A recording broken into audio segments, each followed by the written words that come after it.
Olá, povo de Deus, tudo bem? Tá aqui a gente mais uma vez, juntinho com você. Estou eu, não é? O Cid, o catequista Cláudio. Estamos em mais um encontro. Estávamos inclusive muito ansiosos por esse nosso reencontro com vocês, não é? Mais um conteúdo que a gente vai estar passando um pouquinho sobre a nossa catequese de adultos 2020. Tudo bem, Cláudio? Tudo bem, e você, Cid? Maravilha, graças a Deus. Bom, gente, depois que nós, durante essa semana, vocês se debruçaram sobre a palavra de Deus, né? Vocês aprenderam um pouquinho mais sobre a Bíblia, vocês aprenderam mais sobre a importância que é a palavra de Deus na nossa vida. O tema de hoje que a gente vai conversar com vocês, inclusive eu vou pedir para o Cláudio até mostrar para a gente por que nós temos ali duas alianças, Cláudio. Então, como vocês vão ver no material de vocês, exatamente essa imagem, né? A palavra de Deus e a aliança. Por quê? Porque hoje nós vamos falar sobre as alianças que Deus faz com o seu povo, né?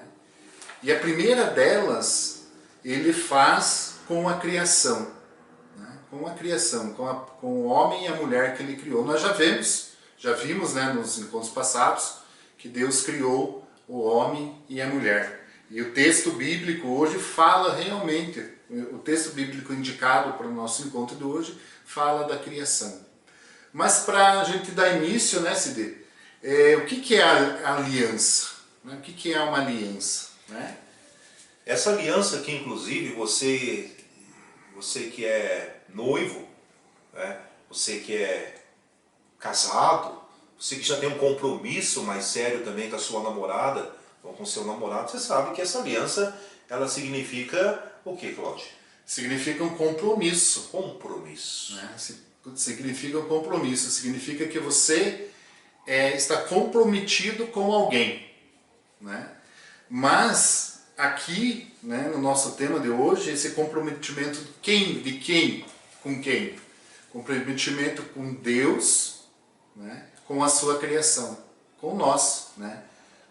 Com todos os personagens da história da palavra de Deus que nós vamos ver hoje nesse encontro. Bom, para começar, como o Cláudio já disse também, que Deus se revela por meio da criação, não é? Nós já vimos lá no início do Gênesis que Deus criou tudo, criou os céus, as estrelas, criou o mar, criou o infinito, criou os animais, fez o homem à sua imagem e semelhança, não é? Aprendemos tudo isso já.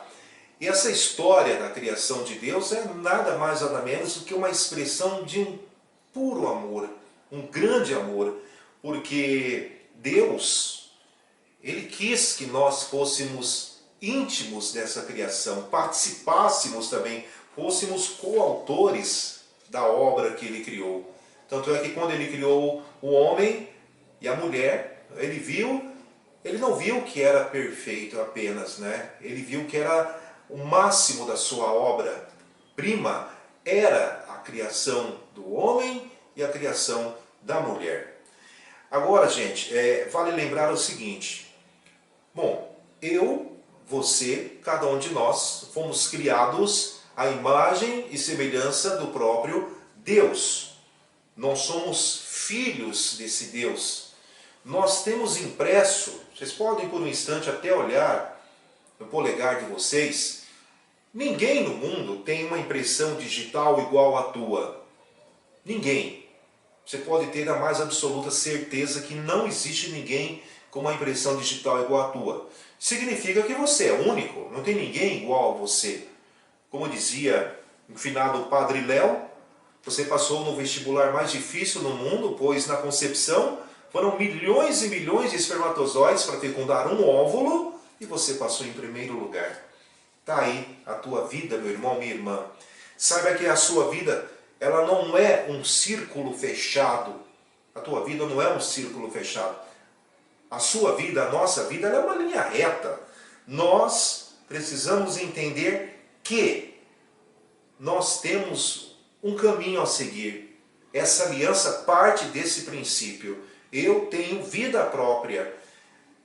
A gente nasce, cresce, reproduz e morre. Não existe reencarnação. Deus não trabalha com lixo reciclável. É a primeira coisa que a gente precisa aprender. Tá? A nossa vida é única. Quando Deus criou o homem e a mulher, todo final da tarde ia lá com eles, no jardim que foi criado para o homem e para a mulher. Tinham de tudo naquele jardim.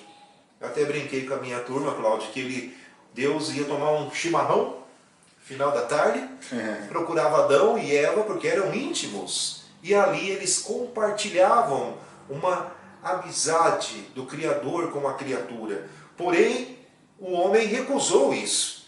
Deus falou assim, olha, não vá, tudo aqui é de vocês, menos aquela fruta.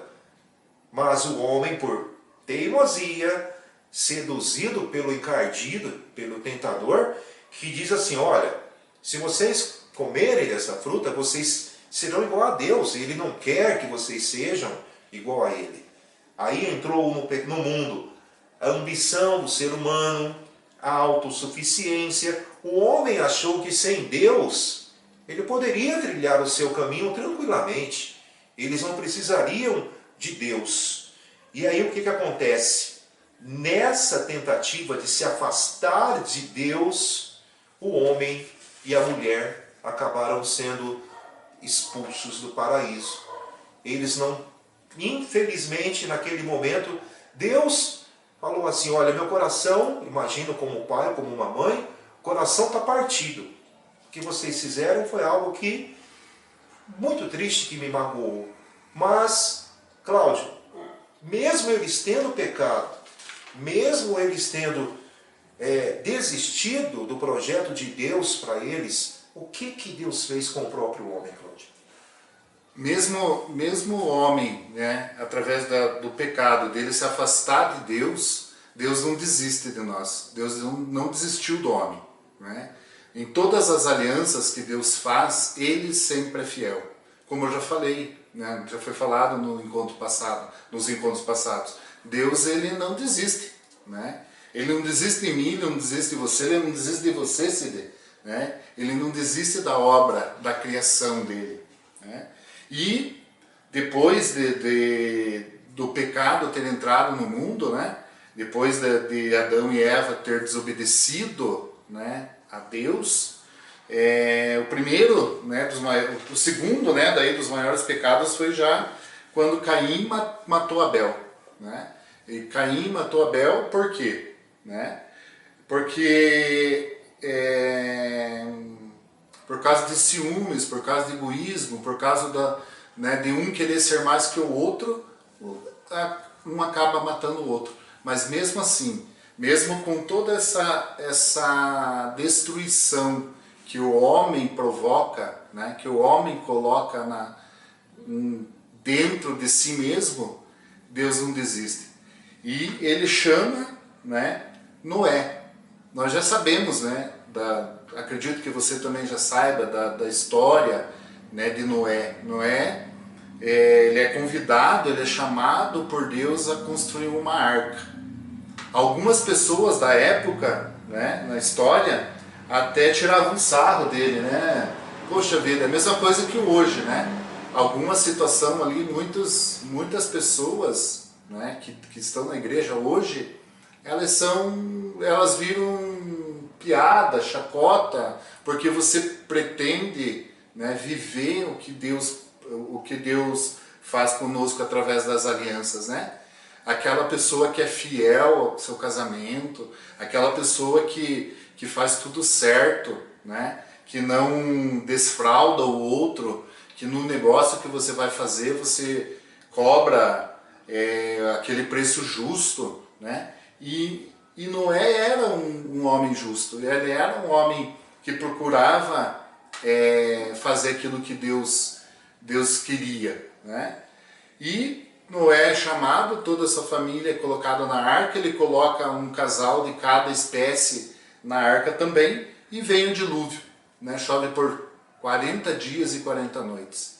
Depois disso, o sinal, né? E com esse dilúvio, toda a humanidade é exterminada, né? Exceto aqueles que estavam na arca. Né? Tanto Noé como sua família e os animais. E o grande sinal que aquele dilúvio tinha acabado, que ia recomeçar uma história, foi o arco-íris, né? O arco-íris no céu, que demonstrou, né, que aquele tempo estava, né, acabando e que ia começar um novo tempo. Depois de Noé, Deus faz ele chama Abraão, né? Abraão, ele é conhecido como o pai da fé, né? Por quê? Ele já era um senhor idoso, né? Ele já era um senhor idoso, ele tinha, né? Ele tinha bens, né? Ele tinha uma fortuna, e Deus fala para ele abandonar tudo. Abandonar a fortuna, os bens, a família, o lugar onde estava, bois, ouro, prata, né? Todos os bens que ele possuía, para quê? Para deixar sua terra e ir para uma nova terra. E a tua descendência seria muito maior do que as estrelas do céu, prometeu o próprio Deus para Abraão. E ainda, abrindo um parênteses, Cláudio, sobre a arca de Noé, não é? Existem hoje estudos arqueológicos que comprovam que existiu naquela região esse evento, que podemos dizer que foi o dilúvio, que deslocou grandes partes ali daqueles continentes. Então, foi algo concreto também que aconteceu, a existência desse dilúvio, não é? O povo, eles na verdade continuaram, depois disso, depois do que Noé fez, que você acabou de falar, chamaram Abraão, não é? Abraão, como o Cláudio bem falou, qual que era a missão de Abraão? O povo de Deus, depois que Noé passou os 40 dias e os 40 noites no dilúvio, depois disso tudo, os filhos de Noé perpetuaram na terra, gerações e mais gerações, mas aí, Cláudio, a tendência para o pecado continua. A tendência para o pecado continua. É impressionante, mesmo depois de Deus ter destruído toda uma parte daquela humanidade, não ficou ninguém, voltaram novamente e volta aquele desejo de continuar fazendo as coisas que afastam de Deus. Isso existe nos dias de hoje? Claro. Com certeza, né? É o que mais tem nos dias de hoje, não é? As pessoas não felizes com tantas coisas boas que Deus oferece, nós como seres humanos temos essa tendência, infelizmente, para o pecado. É uma luta. É uma luta diária, né? Uma luta constante, né? E aí, quando Deus chamou Abraão depois do dilúvio, o que acontece? O povo nessa inclinação, que ainda persistia, eles passaram um bom tempo, um longo tempo também, presos, escravos do povo egípcio. Deus chama Abraão, constrói com ele essa aliança, junto com Isaac e Jacó, que tem 12 filhos. Esses 12 filhos, a gente faz referência também às 12 tribos de Israel. Um deles, muito famoso, vocês devem conhecer, talvez histórias que já devem ter lido também, ou falado para vocês, foi José do Egito, que adivinhava os sonhos. Sim. Não é? José do Egito tinha esse dom de adivinhar sonhos, e a história de José é muito bonita, se vocês também puderem ir se aprimorando, mas esse povo agora Deus precisava de uma nova aliança com alguém que pudesse libertar esse povo escravo dos egípcios. Quem que Deus chama? Deus, vendo o sofrimento, a angústia, o clamor do povo escravo, ele escolhe quem? Um gago.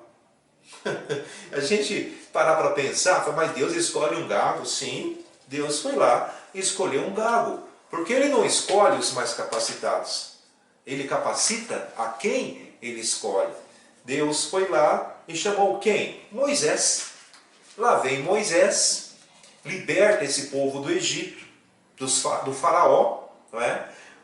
vocês devem também já ter ouvido falar, se não, pesquisem, vejam também, que tem a famosa travessia do Mar Vermelho. Sim. O povo foi liberto até enxuto, cavalos, tudo aquilo que era daquele povo, não ficou ninguém para trás, todos atravessaram e foram libertos dos egípcios. Os egípcios, quando foram atrás, acabaram, o mar fechou de novo e morreram. Mas esse povo liberto agora, veja bem, Moisés libertou o povo que vivia escravo há muitos anos dos egípcios. Depois dessa libertação, Deus prometeu uma terra, uma terra que daria frutos, uma terra que seria fértil. E esse povo, mesmo nessa terra, continuou ainda com a tendência ao pecado. Sim. Começou bem, mas depois continuaram se rebelando contra Deus. Cláudio, até abrindo um parênteses aqui, a gente na verdade vai ainda se aprofundar com vocês, tá? Isso a gente promete, tá? Faz parte também da grade, mas Deus imprimiu numas pedras, né? Deus imprimiu numas pedras para Moisés algumas ordens para nós. Que ordem seria essa, Cláudio? Seriam os chamados mandamentos, né? Mandamentos da lei de Deus, né? Os 10 mandamentos da lei de Deus, né? As 10 pedras, né? que Deus dá a Moisés, né? Para o seu povo seguir, né? E falando ainda só um pouquinho sobre Moisés, que eu falei que era gago, pense, ele falou assim: Senhor, eu vou perguntar para você agora, se Deus te desse uma missão hoje para você fazer, você teria desculpas ou você falaria: Senhor, capacita-me, talvez eu não dê conta, mas se o Senhor estiver junto comigo, eu vou em frente?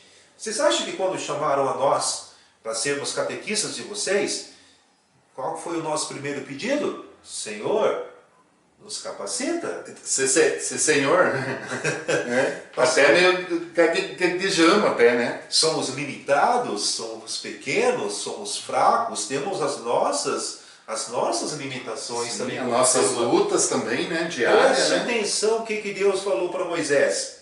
Vai, olha bem, vai, pois estarei contigo. Quando falares, te ensinarei o que você tem a dizer. Muito forte isso. Quando Deus quer falar por nós, deixe que Ele conduza, que as palavras venham também até a nossa boca.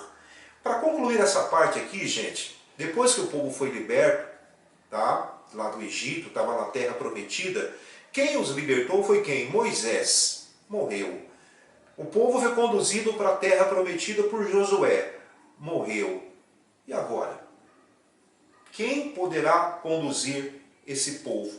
Esse povo começou a se perverter de novo, começaram a colocar outros deuses, outros ídolos no lugar, e começaram também a deixar a verdade de Deus de lado. Foi quando Deus, atendendo também às orações, o clamor daquele povo, que pediram juízes que viessem a conduzir, podemos assim dizer, a administrar aquele povo que já não conseguia mais se entender, esse povo que já estava na terra prometida. Esses juízes, eles tinham uma função diante daquele povo. Esses juízes tinham a função de continuar com que o povo mantivesse a fé em Deus, no ensinamento do Deus que os libertou da escravidão. Governar o povo com justiça, exortar para que mantivesse-se fiel e verdadeiro, e ainda rezar pelo povo, além de afastar as doutrinas que colocavam o povo contra Deus. E Samuel, está na palavra, foi um desses últimos juízes da Bíblia Sagrada. Porém, com isso tudo também, Deus, ele despertou uma aliança agora através dos profetas. Quem que eram esses profetas? Esses profetas foram homens e mulheres tirados do meio do povo, comuns como eu, você, como nós, que Deus também se fez utilizar deles para que a nova aliança ela não parasse, ela se perpetuasse. De que maneira? Esses homens e essas mulheres, todos eles faziam referência e alusão a quem? Ao próprio Filho de Deus, Jesus, que viria a realmente libertar todo o sofrimento, toda a dor, toda a angústia. É só nesse nome que nós realmente conseguimos tudo isso. Todos os profetas direcionavam ao nascimento de Jesus. Cláudio, falando em profetas, a gente sabe também que quando se estuda teologia, né, quando se estuda a palavra, existem duas classes de profetas, não é? Sim. Quais são? Existem os profetas maiores, né, que são 4, entre eles Isaías, Jeremias, Ezequiel e Daniel, sendo que o principal, o maior dos profetas, né, que é a própria história da igreja, né, da criação, a história da salvação nos remete, é o profeta Isaías. Né? Isaías foi o maior, considerado um dos maiores profetas. Né? E ele viveu em torno de 700 anos antes de Cristo. Né? Então, 700 anos antes de Cristo, ele já profetizava o nascimento do Messias, né? Aquele que seria, né, que é o nosso Salvador. Depois nós temos os profetas menores, que são 12, que são Oséias, Joel, Amós, Abadias, Jonas, Miqueias, Naum, Abacuque, Sofonias, Ageu, Zacarias e Malaquias. Né? A respeito dos profetas, né, desses profetas, no material de apoio que vocês vão receber, né, vai ter lá um pouquinho, né, da história de cada um deles. Né? Os primeiros, ali os 4 que eu citei, né, vocês vão verificar que o material que tem de apoio ali é um pouco maior até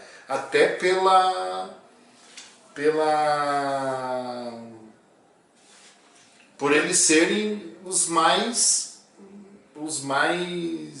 pela dimensão, né, daquilo que eles significam, né? Inclusive vocês vão ver também, né, Cláudio, que cada nome dos profetas tem um significado, né? Sim, cada um tem o seu significado, né?